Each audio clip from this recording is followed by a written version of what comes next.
Hello दोस्तों, उम्मीद करता हूँ आप सब साफ खैरियत से होंगे। मेरा नाम है Asad, coin bureau south Asia director.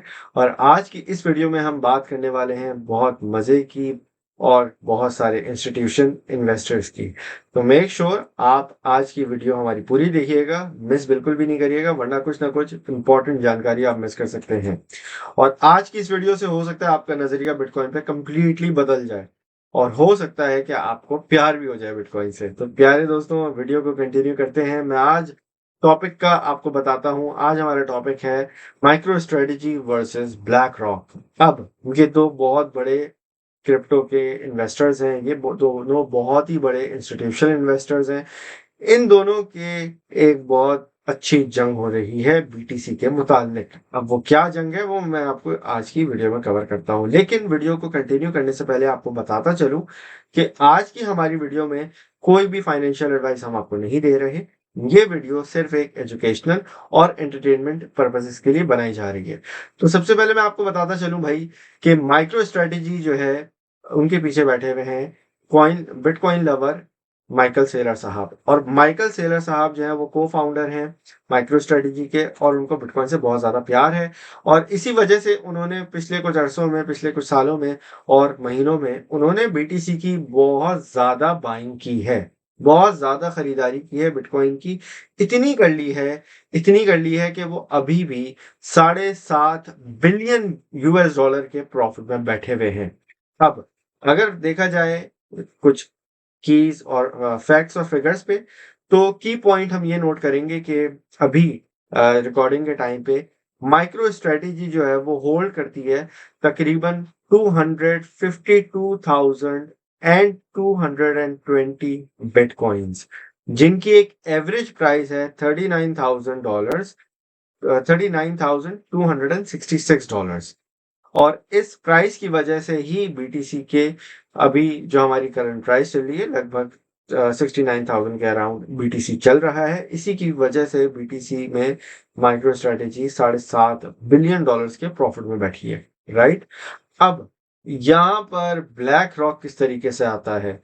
यहाँ पर एक्चुअली ब्लैक रॉक के बजाय और भी बहुत सारे इंस्टीट्यूशंस हैं, जिस तरीके से बिटवाइज हो गया, फिडेलिटी हो गए, और भी तरह तरह के इंस्टीट्यूशन इन्वेस्टर्स हैं जो कि क्रिप्टो की स्पेस में छलांग मार चुके हैं और बिटकॉइन को काफी तेजी से खरीदो फरोख्त कर रहे हैं। बिटकॉइन के ईटीएफ के लॉन्च के तकरीबन 9 महीने पहले हमारे पास तकरीबन 9 महीने से, जब से बीटीसी के ईटीएफ लॉन्च हुए हैं तब से लेके अब तक hundreds of millions of dollars जो हैं वो डेली बेसिस पे बीटीसी के ईटीएफ्स में आ रहे हैं। इसका क्या मतलब हो सकता है? इसका मतलब ये हो सकता है कि या तो हमारे जितने भी बड़े इंस्टीट्यूशंस हैं और उनके जितने भी मैनेजर्स हैं जो कि एक्सपर्ट्स हैं अपनी फील्ड्स में एज एन इन्वेस्टमेंट मैनेजर, वो बहुत ज्यादा पोटेंशियल देखते हैं बिटकॉइन के अंदर लॉन्ग टर्म के अंदर।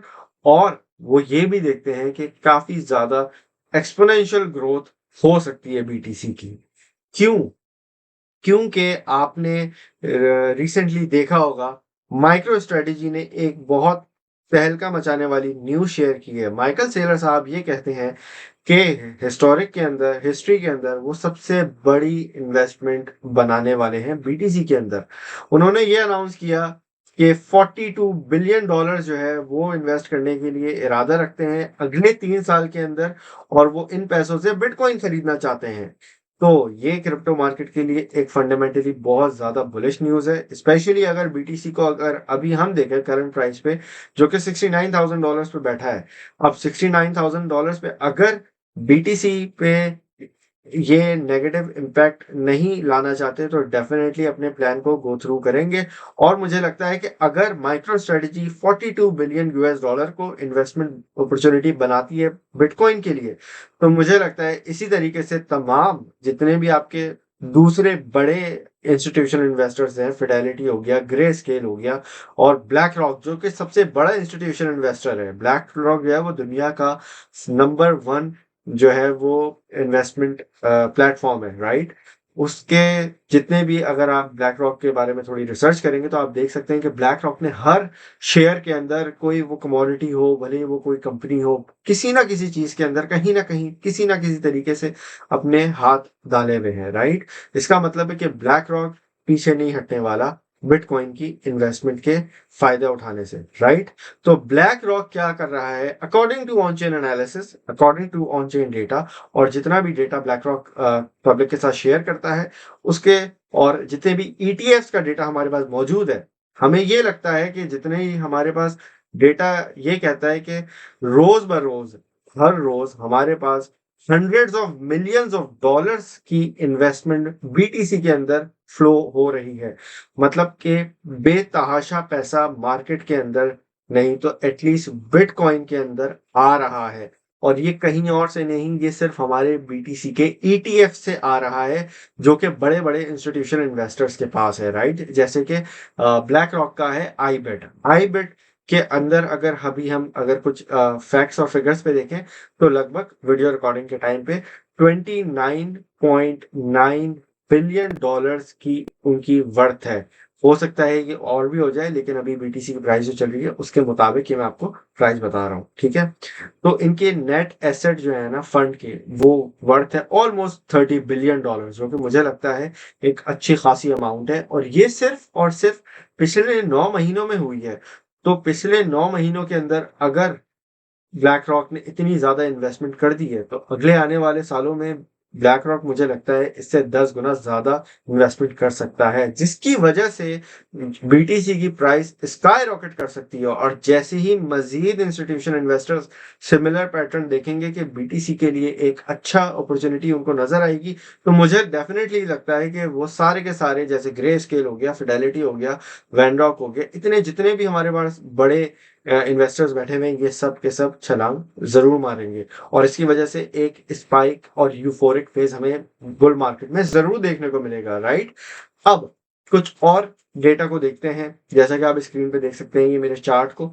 यहाँ पे आप देखें कि कंटिन्यूअसली जब जब स्पेशली जब जब बीटीसी के अंदर हमारे पास हमें डिप देखने को मिला है पिछले कुछ महीनों के अंदर, स्पेशली मार्च से, तब से लेके अब तक ब्लैक रॉक कंटिन्यूअसली जो है वो बिटकॉइन बाय कर रहा है। इसका मतलब ये है कि ब्लैक रॉक कुछ ऐसी चीज जानता है जो कि रिटेल इन्वेस्टर नहीं जानता, और ब्लैक रॉक ये समझता है कि बीटीसी एक ऐसा एसेट है जो कि तमाम दूसरे एसेट्स को हो सकता है आउट क्लास कर दे, जैसे कि गोल्ड हो गया, जैसे कि आपके पास दूसरे बॉन्ड्स हो गए, दूसरी करेंसी पेयर्स हो गए, दूसरे स्टॉक्स और शेयर्स हो गए।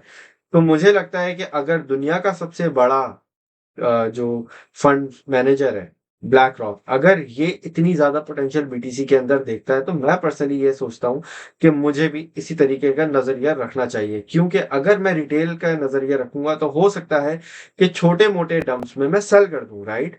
अब इसी सवाल पे हमारे एक बहुत इंडस्ट्री के बड़े लोग हैं जिसपे फंड मैनेजर्स का क्या कहना है, तो जानते हैं कि हम एक बहुत ही बड़े बिटवाइज इंस्टीट्यूशन जो इन्वेस्टर है उनका जानते हैं कि उनके मैनेजर्स क्या कहते हैं। तो इसी सिलसिले में जो है एक सवाल हुआ था मैट होगन से, जो कि बिटवाइज के एसेट मैनेजमेंट के मैनेजमेंट सीआईओ हैं, और वो कहते हैं कि लेट से हमारे पास कोई फंडामेंटल न्यूज निकल के आती है, जैसे कमाला और डोनाल्ड ट्रंप की, राइट, कि कौन जीतेगा। तो इलेक्शंस, यूएस इलेक्शंस में कौन जीतता है, इसकी वजह से क्या हमें डंप देखने को मिल सकता है या फिर पंप देखने को मिल सकता है। तो उनका कहना है कुछ इस तरीके से है कि भले कमाला जीते या डोनाल्ड ट्रंप जीते, बीटीसी के अंदर अगर तो कोई शॉर्ट टर्म पुल बैक हमें देखने को मिलता है, इसका मतलब है कि अगर बीटीसी की कोई प्राइस अगर नीचे आती है, राइट, जैसे कि अभी बीटीसी 68,000 69,000 के बीच में घूम रहा है, अगर लेट से बीटीसी 65,000 पे, ये मैं थोड़ा आसान लफ्जों में आपको समझाने की कोशिश कर रहा हूँ कि लेट से अगर बीटीसी 65,000 पे जाके गिरे, तो इंस्टीट्यूशनल इन्वेस्टर्स के जो मैनेजर्स हैं उनका मानना ये है कि ये एक बहुत अच्छी बाइंग अपॉर्चुनिटी है, राइट। तो मुझे लगता है कि अगर हम बड़े लोगों की तरह सोचेंगे नहीं, तो फिर हम बड़े लोगों की तरह अर्न भी नहीं कर पाएंगे, राइट। और बड़े लोगों की तरह प्रॉफिट कमाने के लिए हमें बड़ी थिंकिंग भी चाहिए, और बड़ी थिंकिंग हमें तभी मिलेगी जब हम अपने आप को एक्सपोज करेंगे बड़े लोगों के साथ। तो अगर फंड्स एस बड़े-बड़े इंस्टीट्यूशनल फंड्स मैनेजर का ये कहना है कि अगर हमारे पास अभी कोई पुल बैक हमें देखने को मिलता है, तो वो एक बाइंग अपॉर्च्युनिटी होती है, तो मुझे लगता है कि hodling is the way to go. अभी मार्केट के हिसाब से हमारे पास कुछ इलेक्शंस की वजह से भी और कुछ ट्रेडर्स की वजह से भी, कुछ लिक्विडिटी के लिए भी कुछ 2-4 फैक्टर्स की वजह से मार्केट जो है थोड़ा बहुत रिट्रेसमेंट ले रही है, क्योंकि मार्केट ने अभी बीटीसी ने स्पेशली 73,000 तक ऑलमोस्ट अपने ऑल टाइम हाई तक टच किया था। $100-200 से वो रह गया, लेकिन मुझे लगता है कि जल्द ही हमारे पास एक हो सकता है बीच में पुल बैक देखने को मिले, जो कि बाकी इंस्टीट्यूशनल इन्वेस्टर्स भी कह रहे हैं कि भले कमाला जीते, भले डोनाल्ड ट्रंप जीते, छोटा-मोटा पुल बैक अगर हमें देखने को मिल भी जाता है, तो वो एक अपॉर्च्युनिटी होती है जिसके अंदर हम खरीद सकते हैं बिटकॉइन को, राइट? तो मुझे लगता है कि भले ही ये छोटा-मोटा पुल बैक देखने को हमें मिले या ना मिले, लेकिन एक अच्छा खासा एक्स्पोनेंशियल ग्रोथ, एक यूफोरिक फेज जिसके अंदर हर कोई फोमो करेगा, लेकिन मैं नहीं चाहता कि कॉइन ब्यूरो साउथ एशिया का कोई भी मेंबर, हमारी फैमिली का कोई भी मेंबर यूफोरिक फेज में फंसे।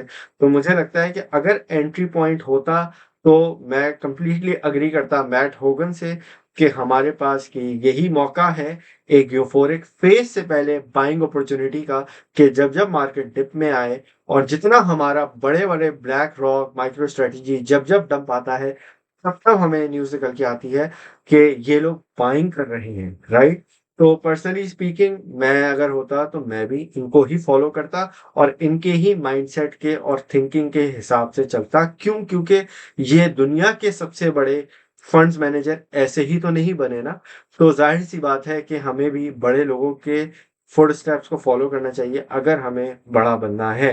तो आपकी क्या राय है? क्या आप बिटकॉइन अभी बाय कर रहे हैं या बिटकॉइन आप सेल कर रहे हैं या फिर आप हॉडल कर रहे हैं? कमेंट सेक्शन में मुझे ज़रूर बताइएगा। Thank you very much for watching. Take care.